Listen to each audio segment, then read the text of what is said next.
જય ગુરુદેવ મિત્રો,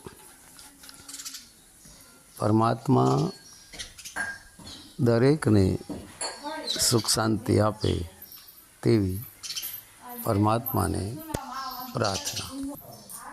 મિત્રો, આજે એક એવી સરળ, સીધી, સાદી, સહજ સાધના વિશે વાત કરીએ જે મુક્તિ મોક્ષ સુધી તમને પહોંચાડી દેશે.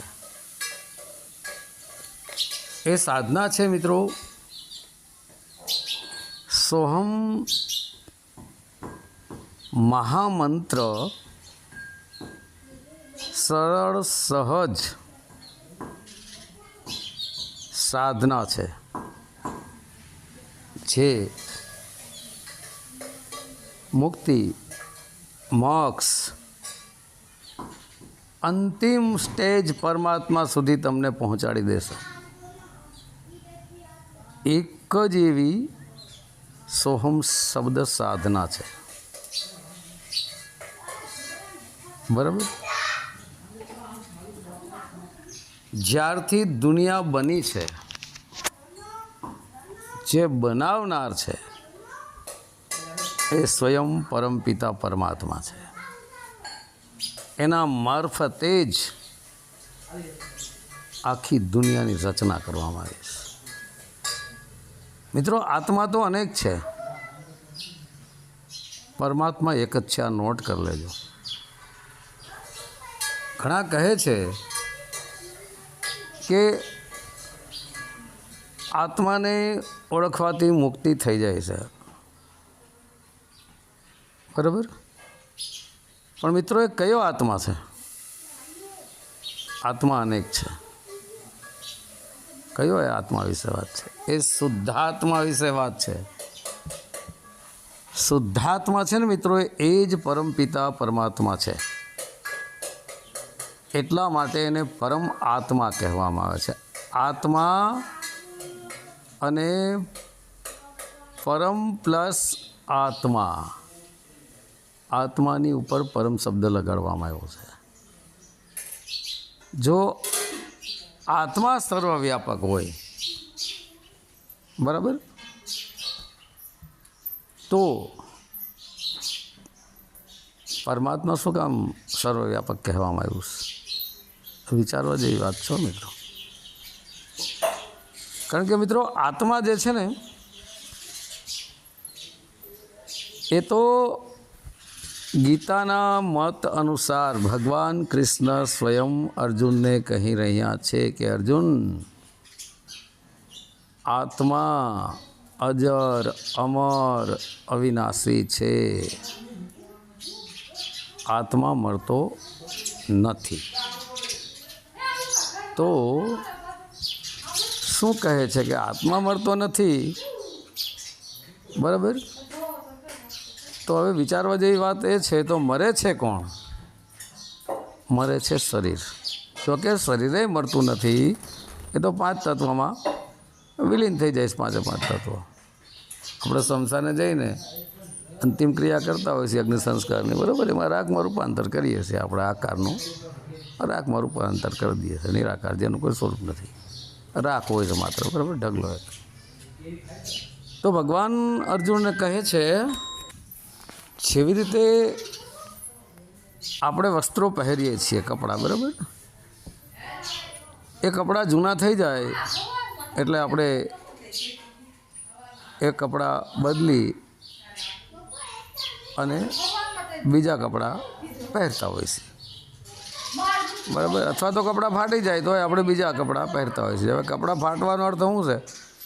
ઘણા એના એક્સિડન્ટ થઈ જાય, એમાં આ પાંચ તત્વનું કપડું ફાટી જાય, બરાબર? ઘણા એના શરીરની આંતરિક જે કે લીવર છે, બડોલ છે, જઠોર છે, આમાશય છે, પિત્તાશય છે, નાનું આંતરડું, મોટું આંતરડું, અન્ય બીજા પણ, બરાબર? ના, કિડનીઓ આ છે તે છે, એ અંદરની સાઈડથી કપડું ફાટી જાય.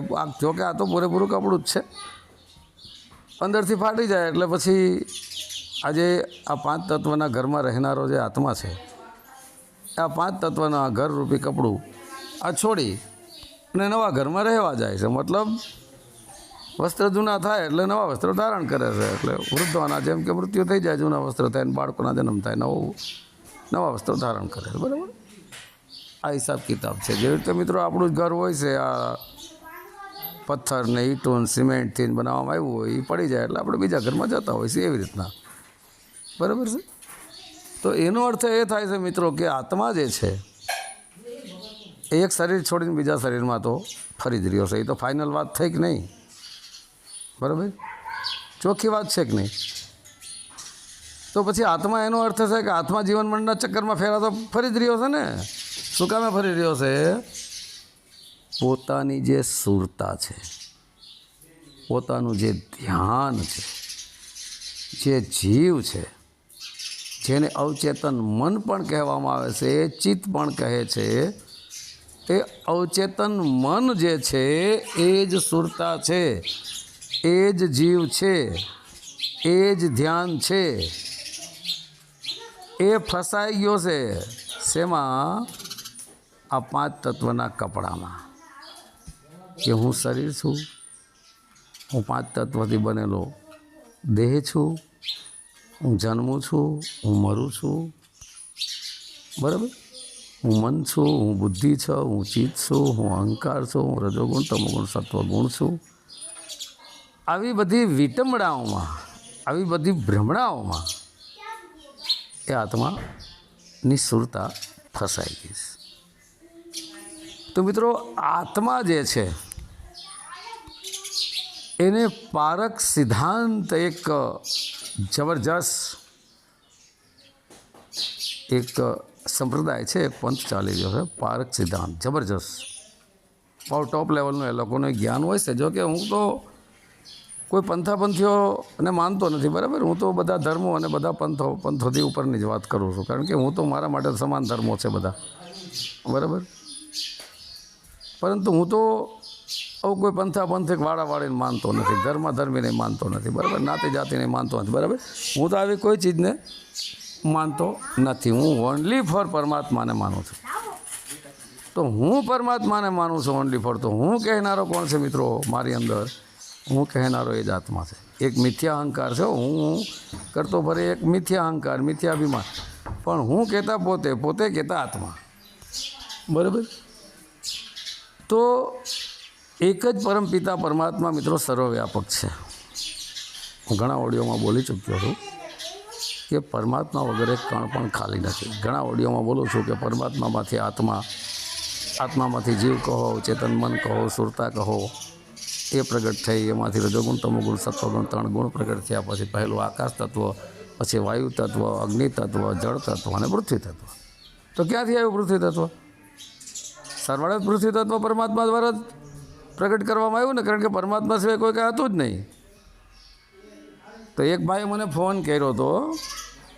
એ ભાઈ એવું કહેતા હતા કે આ સૃષ્ટિ કાળ દ્વારા બનાવવામાં આવી છે. અસંભવ. કાળે દુનિયા નથી બનાવી. કારણ કે કાળ તો મિત્રો સમય છે. કાળથી શું થાય? કાળથી ઉપર તો સુરતા છે, કાળથી ઉપર જીવ છે, જીવથી ઉપર, સુરતાથી ઉપર આત્મા છે ને આત્માથી ઉપર પરમાત્મા છે. કાળ એટલે સમય. કાળ દ્વારા દુનિયા કોઈ દી ન બનાવાય. કાળ કોની પાસે શક્તિ લે? કાળ ક્યાંથી લીધી તાકાત? શું કાળ શક્તિમાન છે? કાળે સૃષ્ટિ બનાવી, શું કાળની ભક્તિ કરવાની? અસંભવ. આ ખોટું છે. સૃષ્ટિનો નિયંતા કરતા ધરતા સ્વયં પરમપિતા પરમાત્મા છે. ના સિવાય બીજો કોઈ નથી. પણ આ તો શું છે હવે મિત્રો, આ બધા ગોલગપ્પા હાલતા હોય છે જગતમાં. જગતોને ફસાવાના ધંધા હાલતા હોય છે. બરાબર, ચલો એ તો બધું ચાલ્યા જ કરવાનું છે મિત્રો. કારણ કે પોતપોતાના રોટલા બધા શેકતા હોય છે અને લોકોને જગતને ભ્રમિત કરી આવું અધકચરું જ્ઞાન આપી અને ફસાવી દેતા હોય છે. બરાબર, ચલો ઠીક છે. દરેકની અંદર પરમાત્મા તો છે જ. હવે દરેકની અંદર પરમાત્મા છે, કણ એક ખાલી નથી. તો પછી પરમાત્મા આ બધું શું કરી રહ્યો છે? આ યુદ્ધો ને માર ને ધાડ ને ભ્રષ્ટાચાર ને નાની નાની દીકરીઓની આબરૂ લૂંટાય, ખૂન ખરાબા, લૂંટ માર ધાડ, આ બધું શું કામ થાય રહ્યું? આ કરનારો કોણ છે? આ શું કામ કરી રહ્યો? આ કરનારો કાળ છે. આ જ કાળ કરે છે. પરમાત્મા આવું કાંઈ ન કરે. હવે કાળ કોણ છે? કાળ એ જ સમય. હવે કાળ કોને કહેવાય છે? ચેતન મન. આ ચેતન મન જે છે ને, જે માયાવી દુનિયામાં બહાર જે જોઈ રહ્યું છે, જે વિષય વાસનામાં ફસાઈ ગયું છે, એ ચેતન મન છે. ચેતન મનની ઘરવાળીને માયા કહેવાય છે. એટલે માયામાં ફસાઈ ગયું. જો કે ચેતન મન એની અંદર એ પરમાત્માની શક્તિ છે, માયાની અંદર એ પરમાત્માની શક્તિ છે. કારણ કે માયાપતિ તો સર્વવ્યાપક છે પરમાત્મા. બરાબર? તો હવે જે મન છે કાળ, એ મિત્રો ચેતન મન છે. ચેતન મનથી ઉપર અવચેતન મન છે. એ અવચેતન મનને જ સુરતા કહેવાય છે. અવચેતન મનમાંથી જ ચિત્ત કહો, સુરતા બુદ્ધિ કહો, અહંકાર કહો, એ અવચેતન મન જ ચલાવી રહ્યું છે. એ સુરતા જ ચલાવી રહી છે. પણ સુરતાને શક્તિ જે આપનાર છે એ પરમાત્મા છે. કેવી રીતે આપે છે સુરતાને શક્તિ? પરમાત્મા. કારણ કે સુરતાને શક્તિ આત્મા આપે છે, આત્મા શક્તિ પરમાત્મા આપે છે. પરમાત્મા ન હોય તો આત્મા જ કાંઈ ન થાય. થાય કાંઈ? કારણ કે પરમાત્મા છે ને મિત્રો, એ વિષય વાસનાઓમાં નથી. આત્મા વિષય વાસનામાં ફસાણો છે. આત્માની સુરતા ફસાણી છે. તો આ પારક સિદ્ધાંતમાં આત્માને જીવ કહેવામાં આવ્યો છે. ઘણા લોકોએ આત્માને જીવ પણ કીધો છે, આત્માને સુરતા પણ કીધી છે, જીવાત્મા પણ કીધો છે. બરાબર? તો અહીં પારક સિદ્ધાંતના મત પ્રમાણે આત્મા જો જીવ હોય તો અહીં એક વાણી લાગુ પડે છે કે ઈશ્વર અંશ જીવ અવિનાશી. તો અહીં ઈશ્વરને પરમાત્મા સમજો અને આત્માને જીવ સમજો, પારક સિદ્ધાંતના મત પ્રમાણે. હો, બરાબર? તો હવે ઈશ્વર, મિત્રો ઈશ્વરના હું ઘણીવાર વ્યાખ્યા કરી ચૂક્યો છું. એ જ મિત્રો એક જ. ગુરુ નાનક દેવના મત પ્રમાણે એકો ઓમકાર કરતા પુરુષ સત્ય નામ. એકો ઓમકાર કરતા પુરુષ સત્ય નામ. એ જ ઈ છે. પ્લસ સ્વર, ઈશ્વર. સ્વરનો અર્થ મિત્રો એક ધ્વનિ થાય, એક અવાજ થાય, એક શબ્દ પણ થાય. જે સ્વર આપણા શ્વાસોશ્વાસની ક્રિયામાં ચાલી રહ્યો છે, એ જ જીવ અને ઈશ્વરનું મિલન છે. એ જ આત્મા પરમાત્માનું મિલન છે. આ નોટ કરજો. બહુ જબરજસ્ત શ્વાસ છે. આપણે કહે છે ને શ્વાસ. તો જે શ્વાસ ચાલી રહ્યો છે, એ સ્વર જે ચાલી રહ્યો છે અંદર શ્વાસોશ્વાસની ક્રિયા, આપણે શ્વાસમાં ચાલી રહ્યો છે. તો આપણે શ્વાસને શું કહીએ છીએ? શ્વાસ. એની સંધિ વિક્ષેપ કરીએ શું થાય? સ્વ પ્લસ આસ. શ્વાસ. સ્વ પ્લસ આસ. તો સ્વ એટલે તમે સ્વયં પોતે. આસ. આસ એટલે ઈચ્છા, આશા, અપેક્ષા તમારી સુરતા થકી ત્યાં રાખો શ્વાસોશ્વાસની ક્રિયા. સ્વ પ્લસ આસ. હવે આસ કોની કરવાની છે? આસ, ઈચ્છા, આશા, અપેક્ષા કોની કરવાની? અહીં મહાવૃત્તિ, મહા ઈચ્છાની વાત છો. મહા ઈચ્છા એને સુરતા કહેવાય છે. મહાવૃત્તિને સુરતા કહેવાય. એક વૃત્તિ, એક મહાવૃત્તિ, એને સુરતા કહેવામાં આવે છે. બરાબર? તો સ્વ પ્લસ આસ. તો તારી સ્વ મતલબ તું પોતે આત્મા, તારી સુરતા દ્વારા આસ લગાડી દે એ શ્વાસમાં. જેની અંદર તું અને પરમાત્મા બંનેનું મિલન 24 કલાક ચાલુ છે શ્વાસોશ્વાસની ક્રિયામાં. સોહમ સોહમ શ્વાસ. હે હવે બીજી રીતે જોઈએ તો સ્વ એટલે સ્વયં આપણે પોતે, બરાબર, પ્લસ આસ શ્વાસ. સ્વ એટલે પોતે, પછી આસ આ એ જ આત્મા, સ એ જ સત્ય સ્વરૂપી પરમાત્મા. તો સ્વ એટલે તું પોતે, આ એટલે તું પોતે આત્મા, અને સ એટલે સત્ય સનાતન પરમપિતા પરમાત્મા. એ એક જ સત્ય છે, એ જ સતગુરુ છે. દેહધારી ગુરુના પૂછડા પકડીને ન દોડતા, એને જાણો. હે દેહધારીના પૂછડા પકડીને દોડો છો, દેહની પૂજા. હવે જોજો ઘણા લોકો આ વાત હું 1-2 ઓડિયો બોલી ચૂક્યો છું, બરાબર. ઘણા લોકો એવું કહે છે ચરણામૃત, બરાબર, કે ગુરુના પગ ધોઈ એનું ચરણામૃત લેવું પડે, બરાબર. તો હવે ગુરુનો જે પગ છે એ મિત્રો આકારમાં આવે કે પછી નિરાકાર રૂપી આત્મા, કે પછી નિરાકારથી ઉપર જે પરમાત્મા છે નિરંજન, એમાં આવે, શેમાં આવે? હવે પગ છે એ તો શરીરનો ભાગ છે. આત્મા શરીરમાં જ નીકળી જાય ત્યારે પગને તો બહાર દેવામાં આવશે, નાશ થઈ જાય એનો. હે રાખ સાથે રાખ થઈ જશે. તો શું પગ ધોવાના? હે તો પગ ધોઈ અને એનું પાણી પીવાનું. અને ઢોંગી પાખંડી ગુરુઓ એવું કહેતા હોય છે કે આ ચરણામૃત છે. ચરણ એટલે એનો પગ સમજી લ્યો, ચલો લૌકિક દ્રષ્ટિએ. અને અમૃત કે ગુરુના પગ ધોઈને જે આપણે પાણી પીધું, એ જે પાણી પીનારો છે એને ચરણામૃત લીધું, બરાબર. ગુરુનું ચરણ, લૌકિક નાશવંત ચરણની વાત છે અહીં, પગ જે દેખાતો હોય એને ચરણ કહે. પછી અમૃત. હવે ચરણામૃત તો ઢોંગી પાખંડી ગુરુના ચરણનું જે પાણી છે એને આપણે અમૃત કહીએ છીએ. અમૃત છે?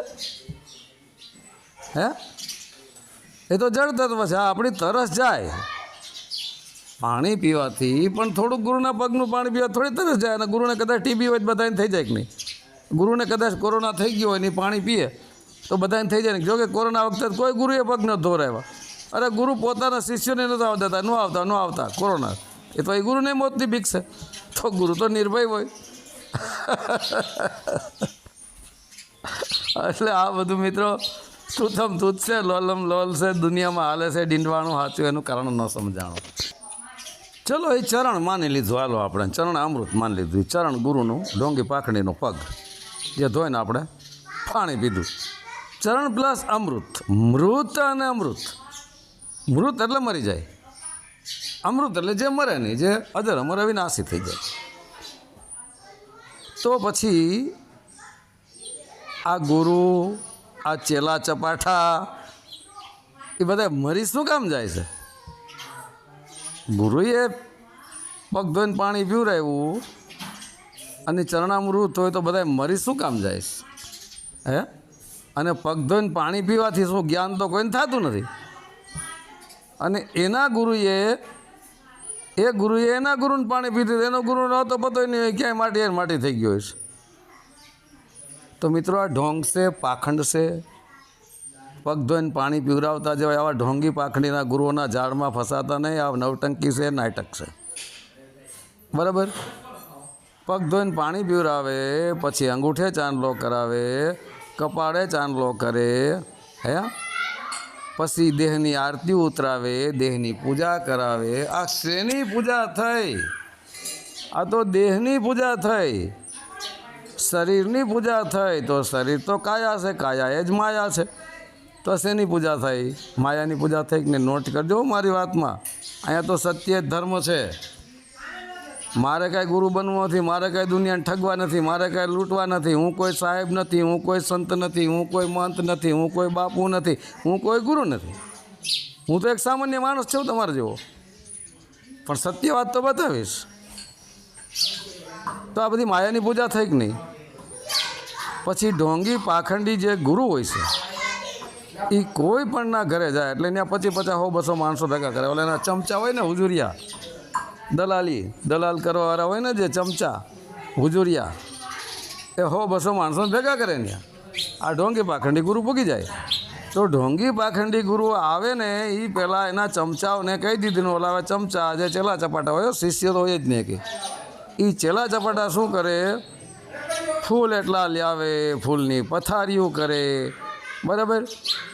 પછી ફૂલમાં જીવશે. હવે એ ઢોંગી પાખંડી ગુરુએ બધા એના ચેલી ચપાટા ભેગા થયા હોય, એક હાર લેવો હોય, માનો કે 100 હાર લેવા છે, 10 ફૂલનો એક હાર ગણો, બરાબર.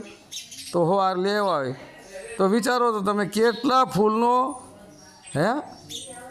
10 ગુણ્યા 1000 ફૂલનો નાશ કરી નાખ્યો. 1000 જીવનો નાશ કર્યો. કારણ કે એને ઓર્ડર દીધો હોય તો જ નાશ થાય ને. પછી ધરતી માથે જે ફૂલ પાથરા હોય એમાં તો લાખો ફૂલ હોય. કારણ કે ઓર્ડર તો દીધો હોય ને સામેવાળાને કોકને, લોલો બગીચામાંથી જ્યાં ત્યાંથી તોડીને લઈ આવ્યો હોય.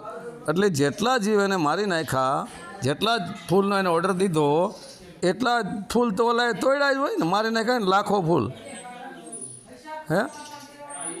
તો હત્યા કોની માથે આવે? હત્યા બધી ઢોંગી પાખંડી ગુરુ માથે આવે. શું કામે આવે? ઓર્ડર એને દીધો ને, એના શિષ્યોને એને કીધું ને, એના શિષ્યો બધા લઈ આવ્યા, હું આવું છું એટલે એને શિષ્યોને આવું ભ્રમિત કરી દીધું હોય કે ગુરુ આવે એટલે આવું નાટક ને નવટક ડીંડક કરવાના. તો અહીં તો સંતો કહે છે કે અંધી મારણ અંધા પૂજારા પથ્થર પુષ્પ ચડાવે. તો દેહને એક પથ્થર સમજી લો, દેહ જળ જ છે, આત્મા ચેતન છે, બરાબર. જો કે દેહ જળ નથી, બધે ચેતન જ છે પરમાત્મા. આ તો આ ઢોંગી પાખંડીઓના હિસાબથી હું વાત કરું છું, બરાબર. પછી આવે એટલે ઢોલ, નગારા, આરતીયું, શરણાયું, ફૂલે વધાવતા જતા હોય ને, લાઈનસર ઓલા ચેલા ચપાટા મૂર્ખ બુદ્ધિહીન ઊભા હોય ને, વચ્ચે ઢોંગી પાખંડી જાણે ભગવાન હોય એમ આવતો હોય. પાલકીમાં, રથમાં, હાથી માથે, ઘોડા માથે, ઠાઠ માઠ આખો ફૂલડા ઢકાઈ ગયો ને હાલો આવતો હોય. તો એના શરીરને આખું ફૂલડાથી સદાવ્યું. કોની સેવા થઈ, કોની પૂજા થઈ? શરીરની. શરીર નાશવંત. આમયા કર્યા, કોના કર્યા? શરીરના. શરીર માયા. કોનું કર્યું આ બધું? આ માયા નથી તો શું છે? આ તો ભાઈ બંધે સે બંધા મિલા, કોણ કિસે છુડાએ, ગુણ ગુરુને છીપા ચેલા. લાય 15 ને આવી જા, અંદરવાળા છે લાલચી ગુરુને લોભી ચેલા. અંતે 2 ઠેલમ ઠેલાવાળા છે, બેમાંથી એકેને કાંઈ ખબર નથી. આરતીઓ, પૂજા, નવટંકી, નાટક. પછી એનું શૂટિંગ ચાલુ હોય. એ શૂટિંગમાં વિડીયો કરી પછી સોશિયલ મીડિયા, યુટ્યુબ ચેનલ ઉપર મૂકે અને પછી જગતની સામે રિલે કરે. એટલે જગત લોકો જોવે કે આટલું બધું માણસો આ પૂજા પાઠ, આની આરતીઓ આ કરી રહ્યા છે. મહાન સાધુ વેચમાં લે, મહાન તો નો ગુંડો હોય, બરાબર. તો ઓલા ભોળા જે પારવાળા હોય એ અંજાઈ જાય, 50% અંજાઈ જાય કે આ કોઈ મહાન સંત છે. અસલમાં સંત હોય જ નહીં. સંતનો એક પણ છાંટો ન હોય એની અંદર, બરાબર. પછી નીચે એનો ફોન નંબર પણ લખે. હવે આવું ઠાઠમાઠ કર્યું, આવી આરતી પૂજા ઢોંગ દુનિયાને ફસાવાના ધંધા કર્યા, દેખાવો કર્યો. આ બધું દેખાવો, નવટંકી નાટક છે, દેખાવો કરે. શું કર્યું? દેખાવો. સંત કોઈ દી દેખાવો ન કરે. સંત પૂજા ન કરે. જગતમાં પાખંડવાળા પૂજાણા સાચા જતી સંતિ સંતાણા. આ જગતમાં પાખંડવાળા પૂજાણા. પૂજા કોણ કરાવે? પાખંડી, ઢોંગી પાખંડી. સાચા સંત કોઈ દી પૂજા એનો કરવા દે, પગે તમને લાગવા ન દે, તો માથે હાથે ન મૂકવા દે, કે માથે હાથ મૂકે નહીં પોતે. આ સંતના લક્ષણ છે. તમારા ધન દોલત સામે એની નજરે ન હોય. તમારે હીરા બંગલા, માણેક જેવરાત, 4 વ્હીલ ગાડીઓ, કરોડોનું બેંક બેલેન્સ, લાખોની જમીન, કરોડોના બંગલા, સંત પાસે આવું કાંઈ હોય જ નહીં. આ બધું ઢોંગ પાખંડ છે, ફસાવાનું. પછી એના માટે એક મંચ ગોઠવ્યું હોય, ટોપ લેવલનો ઊંચો આસન, આ એકલા એસીનું એર કન્ડિશન બનાવ્યું હોય. ગરમી હોય ને તો એર કન્ડિશન બનાવે. હવે ભાઈ તને આ ગરમી લાગે છે, તું તો આત્મા પરમાત્મા શબ્દને ઓળખી ગયેલો, તો તને ગરમી ક્યાં જ લાગે? ગરમી લાગે છે કોને? તારા શરીરના ગરમી લાગે એનો અહેસાસ કોણ કરે? મન. તો તું મનમાં ફસાયેલો. તને ઠંડી લાગે છે, તને ગરમી લાગે છે, ઠંડીમાં 2-4 ગોદડા ઓઢી જાસ, હે ગરમીમાં એસીનો આખું સ્ટેજ બનાવી લેસ, ચોમાસામાં ઘરમાં રહેશ, તો તને બધું અસર કેમ કરે? તને આત્મ પરમાત્મ શબ્દની ખબર જ નથી. મૂર્ખ ઢોંગી પાખંડી ગુરુવાઓ. સાચા સંતો છે સનાતન ધર્મની અંદર. મસ્તરામ બાપુ થઈ ગયા ચિત્રા ભાવનગરમાં, કાંઈ નડતું નહોતું આવું. હે ગમે એટલી ઠંડી પડે તોય શું, ગમે એટલો વરસાદ આવે તો શું, ગમે એવી ગરમી આવે તો શું, નાગ ને કૂતરા ને હાવજ ને બધાને આવીને બેઠા હતી. અરસામ જંગલ હતું ત્યાં. મોતની ફડક જ નહોતી. નિર્ભય બની ગયા હતા. માતા ગંગા સતીએ કહે છે કે પાનભાઈ, જ્યાં લગી લાગ્યા ભાગ્યાની બે રહે મનમાં, ત્યાં સુધી ભક્તિ ન લાગે. હા, તો બધા હવે ઠીક છે, બરાબર. હવે પછી આલી શાન એર કન્ડિશન એનું સ્ટેજ બનાવ્યું હોય અને હાઈલા આવતા હોય ને, હજી મન સુધી ન પૂગ્યા હોય પૂરા. એર કન્ડિશન જે ગોઠવ્યું હોય ત્યાં એસીવાળું અથવા ફરતા કુલર મૂક્યા હોય ત્યાં સુધી ન પૂગ્યા હોય ને, તેના ચેલીઓ ચપાટા ને ઓલા હાથ પંખા આવે ને હવા નાખતા જતો હોય. ગુરુને ગરમી લાગે, એટલે ગુરુને ગરમી લાગે ગોટા, એ તો હજી દેહભાનમાં જ ગુરુને ગરમી લાગતી હોય. તો દેહી કો જો ગુરુ કહે વો તો ધુંધર જ્ઞાન, 4 દાગ મેં આવે નહીં વાંકો સદગુરુ જાન. આ દેહને જે ગુરુ કેન માનીને બેઠા છે ને, દેહની આરતીઓ પૂજા ઢોંગને ધતુર કરે ને, એ તો ખોટું જ્ઞાન છે, ધુંધર જ્ઞાન છે, ઝાખું જ્ઞાન છે. એ ગુરુ નથી, એ તો માર્ગદર્શક ખરો. પણ સાચો ગુરુ હોય, સાચા સંત હોય, સનાતન ધર્મના સાચા સંત હોય ને સાચું માર્ગદર્શન તમને આપે, સમાન દ્રષ્ટિ તમારી બનવાનું કહે, તો એવા સંત છે ને, એવા સંત આ કાંઈ નહીં કરાવે. અને એવા સંત માર્ગદર્શન મળે ને તો તમને સત્યની માર્ગ બતાવે. બાકી પંથાપંથીઓ કાંઈ નથી હો. વાળા ને વાડીઓ ને પંથાપંથી બધે હું જેવો છે, બધે ઢોંગ પાખંડને ધંધા જ છે.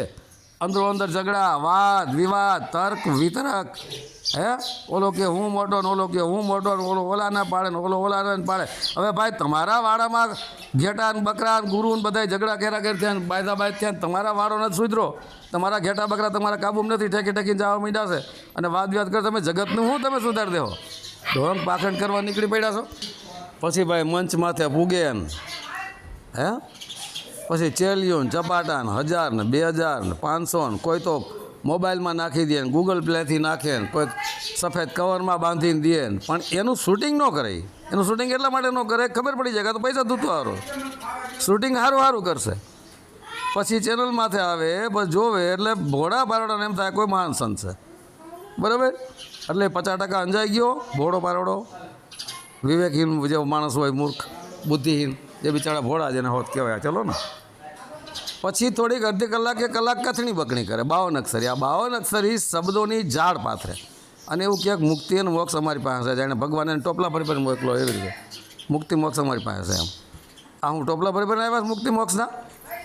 હમણાં તો હવે તો આ મુક્તિ મોક્ષના ટોપલા ભરીને આવ્યા, મુક્તિ મોક્ષ વેચાવા માંડશે અને કહે હાલો મુક્તિ લેવી મુક્તિ, હાલો મોક્ષ લેવો મોક્ષ, 1 લાખનો કિલો, હાલો મુક્તિ લેવી, હાલો જ્ઞાન લેવું. જ્ઞાને વેચે છે, મુક્તિ વેચે છે, મોક્ષે વેચે, પણ એની પાસે કાંઈ નહીં, બધું નકલી હોય. જ્ઞાને નકલી હોય, મુક્તિ નકલી હોય, મોક્ષે નકલી હોય. રેકડીઓ ભરી ભરીને વેચવા નીકળે. હાલો મોક્ષ લેવો મોક્ષ. કેમ દીધો ભાઈ? 1 લાખનો કિલો, 250 ગ્રામ દો ને, લાઈવ 25,000. પણ 250 ગ્રામથી મુક્તિ નહીં થાય, કે મોક્ષ નહીં થાય. 1 કિલો પૂરું લેવું પડે ભાઈ. કેવું ઢોંગ પાકડ દુનિયામાં આવેલું. પ્રભુ ભગવાન બચાવે ભાઈ આમાંથી તો પરમાત્મા. બાકી આ ઢોંગી પાખડી પોતાની ઝાડમાં ફસાવીને કંઈક ભોળા જીવોને નરકમાં ખેંચી ગયા. હવે પછી બરાબર પૈસા તો લઈ ગયા. પછી એને ભેગો એક ચમચો હોય, એ ચમચો કંઈક થોડુંક એવું બોલે ને ગુરુના વિષયમાં, એવા વખાણ કરવા માંડે. કારણ કે ચમચા તો એના જ હોય. એ તો બધા મતવાદી હોય એટલે ગુરુના જ વખાણ કરે ને, ઘૂંટડા પાઈ દીધા એટલું જ બોલવાનું હોય. એનો માઇન્ડ બ્રેન વોશ કરી નાખ્યો હોય અને એને પગારે મળતા હોય. વાહવાહી કરવા હોય ને ઉજુરિયા, વાહ ગુરુજી. એ બધા પગારદાર હોય, સમજી ગયા. એટલે પછી હવે આ 52 અક્ષરી શબ્દોની ઝાડ પાથરી મુક્તિ મોક્ષના દાણા નાખી ભોળા જીવન ફસાવી લે. અડધી કલાકે કલાક કથની બકરી કરે. પછી એને જે યુટ્યુબમાંથી મૂક્યું હોય ને એમાં નીચે ફોન નંબર હોતો મૂક્યો હોય. હવે એનું ડેકોરેશન જોઈ બિચારા ભોળો જીવ 50% ફસાઈ ગયો, પછી કથણી બકરી કરેલા 75% ફસાઈ ગયો, પછી ફોન કરે એટલે ઓલો 100% ફસાવી દે અને એક ગ્રાહક એનો વધી ગયો ઢોંગી પાખંડીનો. આ બધું નવટંકી નાટક છે. આ નોટ કરી લેજો મારી વાતને. એને ખબર નથી કોઈને જે આતમ પરમાત્મ શબ્દની. હે તો 4 દાગથી ન્યારો છે વાકો સદગુરુ જાન. દેહને ગુરુને નહીં, દેહની આરતી પૂજા ઢોંગ ધતુર ન કરતા. 4 દાગથી ન્યારો કોણ છે? એ જ પરમપિતા પરમાત્મા. પહેલો દાગ એ જન્મ મરણના ચક્રમાં નથી. બીજો દાગ એનું શરીર નથી. ત્રીજો દાગ એ અનહાર કરતા નથી. ચોથો દાગ એને વિષય વાસના એની અંદર નથી. ચોથો દાગ એનું કોઈ સ્વરૂપ જ નથી. બસ પ્રકાશથી પ્રકાશ, પ્રકાશ સ્વરૂપ છે. પ્રકાશમાં કોઈ સ્વરૂપ નથી. અત્યારે સૂર્ય છે, દિવસ છે, બરાબર. વચ્ચે તમે તમારી મોબાઈલની સ્ક્રીન રાખો અને ફોટો પાડો, પ્રકાશનો ફોટો નહીં આવે. સામે કોઈ ચિત્ર હશે એનો આવી જશે. સૂર્યનો ફોટો લેશો તો સૂર્યના વાદળા ફરતો ફોટો આવી જશે, સૂર્યનો ફોટો આવી જશે. પણ પ્રકાશ જે છે ધરતી અને આસમાનની વચ્ચે જે પડી જાય એનો ફોટો પાડો નહીં આવે. તમારી સ્ક્રીન જેટલો ખાલી સામે જે ચિત્ર હશે ને એનો આવશે, બરાબર. તો પ્રકાશનો કોઈ ફોટો નથી. એમ અવચેતન મન એ પણ પ્રકાશ સ્વરૂપ છે. અવચેતન મન એ સુરતા હો, ચેતન મન નહીં. અવચેતન મન એ સુરતા, એ જીવ એ પણ પ્રકાશ સ્વરૂપ છે. આત્મા પણ પ્રકાશ સ્વરૂપ છે અને પરમાત્મા પણ પ્રકાશ સ્વરૂપ છે. આ ત્રણ પ્રકાશ સ્વરૂપ જ છે. તો શબ્દ પણ પ્રકાશ સ્વરૂપ છે, સોહમ શબ્દ પણ પ્રકાશ સ્વરૂપ છે, ઓહમ શબ્દ પણ પ્રકાશ સ્વરૂપ છે અને 52 અક્ષરી શબ્દો પણ પ્રકાશ સ્વરૂપ જ છે. બધું પ્રકાશી પ્રકાશ છે. તેજ બિંબાકાર, એ જ પરમપિતા પરમાત્મા છે. તેજમાંથી બધું તેજ જ થાય. હે એટલે તો કીધું શબ્દે આકાશ, શબ્દે પવન, શબ્દે અગ્નિ, શબ્દે પાણી, શબ્દે પૃથ્વી, શબ્દ હિ શબ્દ ભયો પ્રકાશ. શું કીધું? શબ્દ હિ શબ્દ ભયો પ્રકાશ. એટલે બધું પ્રકાશ સ્વરૂપ છે. પ્રકાશને જ્ઞાન કહેવામાં આવે. પણ જે અજ્ઞાનમાં હોય ને એવા મૂર્ખોને ખબર નથી કે બધું પ્રકાશ સ્વરૂપ છે. અજ્ઞાન એટલે અંધારામાં હોય, એને પ્રકાશને શું ખબર પડે? હે ગુડને પૂછો પ્રકાશ કેવો હોય, ગુણને ક્યાં દેખાય જ છે પ્રકાશ? ઘોડ એમ કે સૂર્ય ઉગતો જ નથી, કેમ માન લેવો? કારણ કે એને જ નથી દેખાતું. એટલે આ ઘોડ ગુરુ છીપા ચેલા એ બે રાતે નીકળે, દિવસે નહીં. પગદંડા દિવસે ન નીકળે. દિવસ એટલે પ્રકાશ, પ્રકાશ એટલે જ્ઞાન, જ્ઞાનમાં ન હોય. એ રાતે નીકળે બે. છીપા એટલે ચીબરીને ઘોડ એ બે રાતે નીકળે. કદમાં નાના મોટા હોય, મુખ બેના હરખા જ હોય, ખોરાક બેનો માંસાહારી, બરાબર. એટલે આ બધાય આવા છે, અજ્ઞાની છે, માયામાં રચ્યા બચ્યા રહે છે. માયા એટલે અંધકાર, અંધકાર એટલે અજ્ઞાન. આમાં જીવીને મરી જાય. મુક્તિ મોક્ષના નામે ધંધા કરીને મુક્તિ મોક્ષ એકે નહીં થાય નહીં. ખબર ન હોય ને મુક્તિ શું કહેવાય ને મોક્ષ શું કહેવાય ને. બસ વાળા બનાવીને સનાતન ધર્મનો વિરોધ કરો. હે વિરોધ કરો, વિરોધ. બીજું કાંઈ છે નહીં. આ બધા ખાડા ખબોચી આટલે હું કહું છું. સનાતન ધર્મથી કોઈ મોટો ધર્મ નથી. સનાતન સબકા બાપ હે, બેટા કિસી કા નહીં. બેટા હોકર ધર્મા ધર્મી, પંથા પંથી, નાતી જાતિ, વાળાવાળી જો કરે સો તો સનાતન નહીં. સનાતન છે જ નહીં. સનાતનનો વિરોધ કરે ને સનાતન કેમ માન લેવું? કોઈ દિવસ ન મનાય. આ નોટ કરી લેજો, બરાબર. હવે આમાં શું હોય છે? કોઈ મૂલાધાર ચક્રમાં ધ્યાન ધરે, કોઈ સ્વાધિષ્ઠાન ચક્રમાં, કોઈ મણિપુરમાં, બરાબર, કોઈ અનાહતમાં, કોઈ કંઠકમલમાં, કોઈ આજ્ઞાચક્રમાં, કોઈ સહસ્ત્રાર ચક્રમાં મતલબ 10મા દ્વારમાં, બ્રહ્મરંધ્રમાં, ક્યાંય પણ તમે ધ્યાન ધરશો. આ ટોટલ આખું શરીર કહેવાય, આ કાયા કહેવાય, આ દેહ કહેવાય.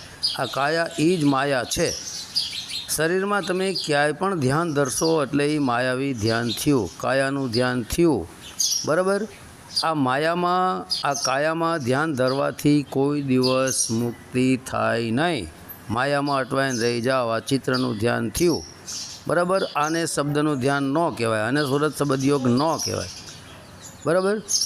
એક જ રસ્તો એવો છે જે પરમાત્મા દ્વારા ડાયરેક્ટ પ્રાકૃતિક રીતે તમારી અંદર સોહમ શબ્દ જે ચાલી રહ્યો છે એ સોહમ શબ્દ એક જ સરળ અને સહજ સાધના છે જે તમને મુક્તિ મોક્ષના અંતિમ લક્ષ્ય સુધી પહોંચાડી શકે છે.